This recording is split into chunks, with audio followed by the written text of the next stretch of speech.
As a retirement planner, and more importantly, as a retirement researcher, maybe a better way of saying it is a retirement nerd, I've spent too much time researching retirement. I've discovered 4 uncomfortable truths that if you face early on will allow you to have a much more successful retirement. And especially the 3rd uncomfortable truth. If you will address that head on now, I think you will have a much better retirement. But first, my name is Kevin Lum. I'm a certified financial planner, and this channel is dedicated to helping 1 million people retire without worry. So let's start with the first uncomfortable truth. Your retirement plan will never be 100% perfect. Now, I know that some of you who are watching this video, you are surrounded by your spreadsheets and your different retirement planning software, and the idea that you cannot get the perfect retirement plan is a bit overwhelming. But that's just the reality. When we plan for retirement, we base our decisions on a ton of assumptions: how long we're going to live, what the market is going to do, what future inflation is going to be, what healthcare is going to cost. And as you already know, all those assumptions are just assumptions.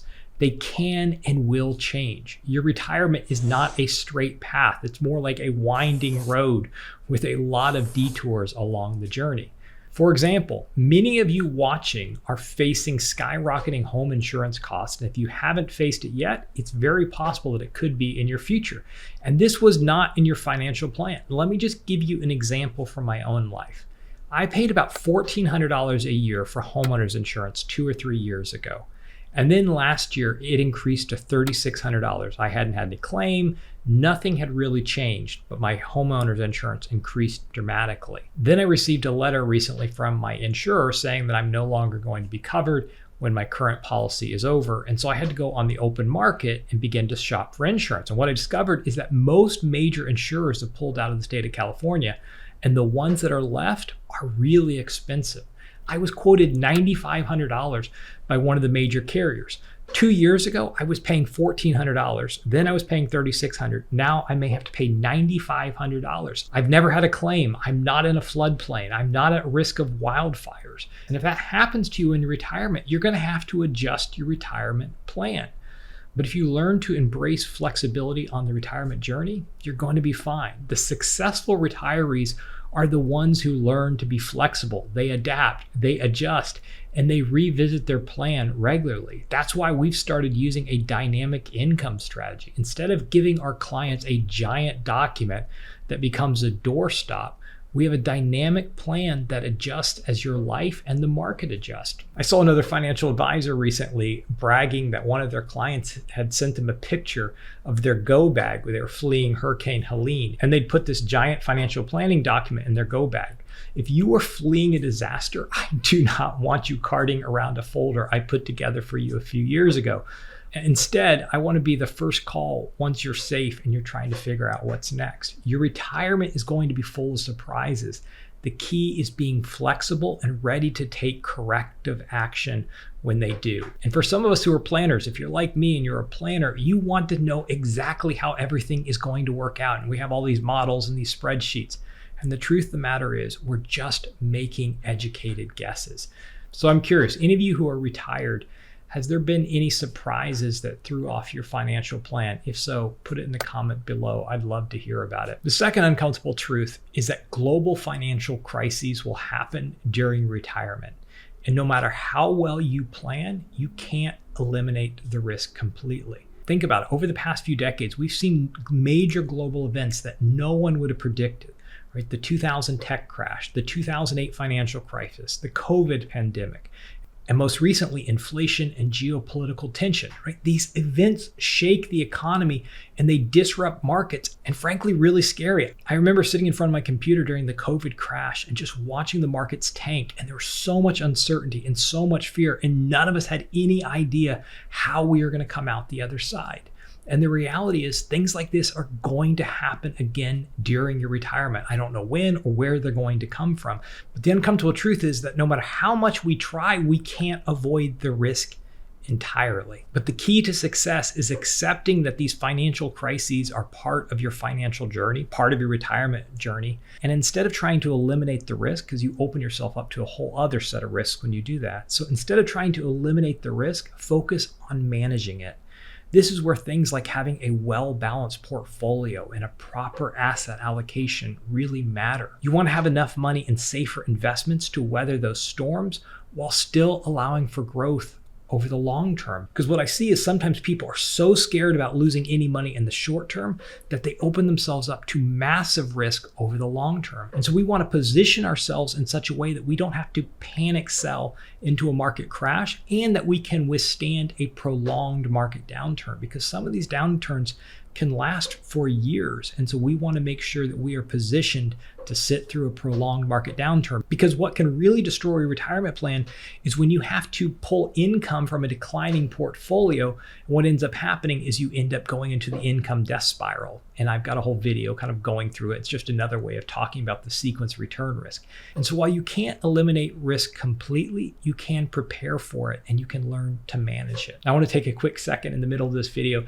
If you're finding this video helpful, if you would do me a favor, if you'd give it a thumbs up, if you'd click the like button, go ahead and subscribe so you'll stay updated on more of these videos where I talk about how you can retire without worry. Okay, thank you for allowing me that quick promo break. I was talking to someone the other day and they're like, you never ask people to subscribe. I was like, I thought people knew to subscribe. So if you did not know, click the like button, subscribe. All those things help the algorithm know that this is content worth watching. Okay, the third uncomfortable truth, and this is the big one. If you remembered nothing else from this video, I hope you remember this, but your health will be your most valuable asset in retirement, not your portfolio. Your health is your most valuable asset.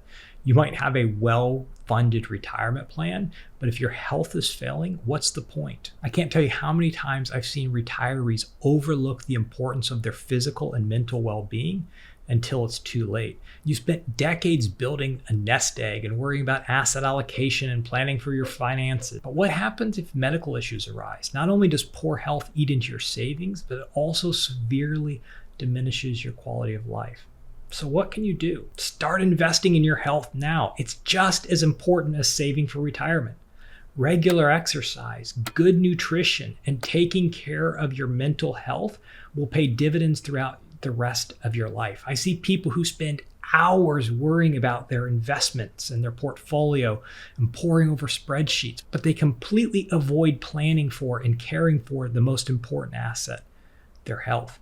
And so I'd really encourage you, particularly those of you who are, sitting in front of you, got 10 spreadsheets in front of you and you're worried about, inflation estimates and all these different pieces, and you're trying to manage Roth conversions and doing all these different things.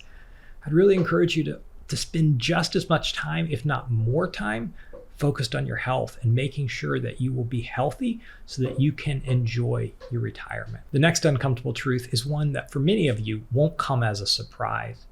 But transitioning from being a saver to a spender is much harder than you think it might be. Many of you for years, for decades, you've been focused on saving and building your nest egg for retirement. In fact, that's one of the things that keeps me in business, because you've saved so well and now you've got a tax problem because you've got a ton of money in a qualified account and you've got to figure out the most tax efficient way to pull that money out. But you saved for all these years and then all of a sudden, you're supposed to flip a switch and start spending that money at the exact time no more money is coming in. Now, some people say, well, that sounds easy. If I had the money, I'd spend it. But in reality, one of the toughest mental shifts that many retirees have to make is from a saver to a spender. I met with a client recently, let's call him Phil Dunphy. And Phil had more money than he could ever spend. In fact, his pension and his Social Security more than covered every expense that he had. And then he had millions of dollars in his investment accounts. But during the conversation, it came up that his wife wanted to paint the house. And so she's like, we've lived in this house for 50 years. It is time to give it an upgrade. And he replied, I'm scared to spend the money. What if we run out?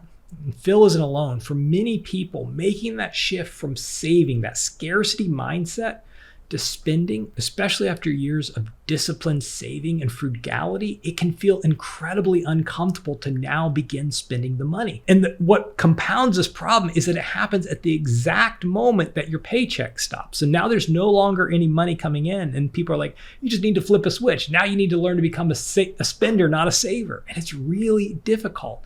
And it's not just about the numbers, it's about a mindset. Many retirees, especially those of you who have faced financial insecurities in the past, or maybe grew up in an environment where money was tight, develop what's known as a scarcity mindset. You're afraid that there might not be enough. And it's really hard to overcome that mindset or that belief, because no matter how much money you have, there's always a fear in the back of your head that it's going to go away. I grew up very poor. My family never had any money, and I understand that.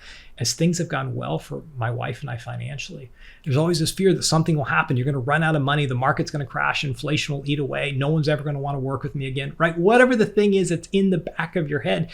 And then to make things even worse, every time you turn on the news or you check your phone, there's another negative headline talking about recessions and market downturns and inflation and overconcentration and how you need gold or Bitcoin or all these different things that people use often to get you to buy their service so they can make more money. It's no wonder that people feel anxious about spending money in retirement. And it's easy to overestimate the probability of negative events that can keep you working way longer than you need to, or worse, prevent you from fully enjoying your retirement when you finally step away from work. So what's the solution? The best thing you can do is to create a dynamic income plan, which models out what happens in a crash, right? Because that gives you clarity on how much money you can safely spend. It also helps you know what happens if there's a market downturn. Okay, I have to spend a couple $1,000s less a month. I can do that, or $500 less a month. And in using a dynamic income plan, at least the software that we use, you can go back and look at what would have happened if I'd had this spending plan and then we had the Great Recession or the Great Financial Crisis. And having that data about how it would impact your spending or how it would impact your budget really helps give you a bit of peace of mind. But ultimately, it's not just about the numbers. It's about building confidence in your ability to spend the money that you have. So quickly, just to recap the 4 uncomfortable truths. Your retirement plan will never be 100% perfect. There is no perfect retirement plan. Global financial crises, they're going to happen. You cannot eliminate risk. Health will be your most valuable asset, not your portfolio. And it's hard to transition from being a saver to being a spender. But if you acknowledge these uncomfortable truths early on, I believe it really will give you the power to navigate your retirement more smoothly. And it's not about avoiding these challenges, but it's about preparing for them and being ready when they come. Hey, thanks for watching. If you're ready to dive deeper into retirement planning and you were like, what is this dynamic income plan? I've got a video on 3 different ways you can plan for income and retirement, and you can watch it now.